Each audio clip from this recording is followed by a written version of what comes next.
Hello guys, this is Felix Albutro of PC Fix Molave. So, ani nga video akong i-share sa inyo ang few of the reasons nga nung mag-log ang imuhang computer.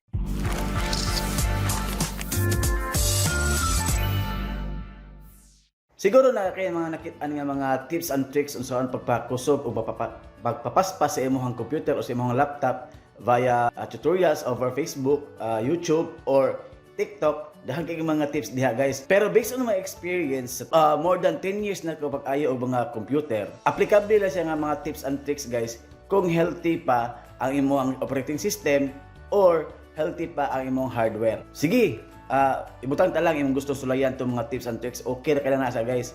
Pero once nga imo siya i-apply, then hinayya po lang yung response. That's the time nga i-try nimo siya og reformat ang imong laptop for a new fresh installed operating system sa imong computer o sa imong laptop. So once na na-reformat na imong laptop, fresh na ang na-install nga operating system, i-try nimo siya operate imong laptop for a few days. If kung kuan ini ang loading gyapon or lag gyapon imong laptop, that's the time nga i-recommend ako sa inyo guys nga i-upgrade or i-change na inyong storage device or ang imong hard drive kay need na siya ilisan. Like for example sa mga motor o mga devices nga napo siya gitawag nga maintenance. Okay? O ako i-recommend sa inyo guys nga imong i-upgrade sa imong storage device is ang paggamit og SSD or solid state drive, mga latest innovation sa pag-store og digital data. Okay? So for more information, doon lang mo sa mga technicians near sa inyong lugar.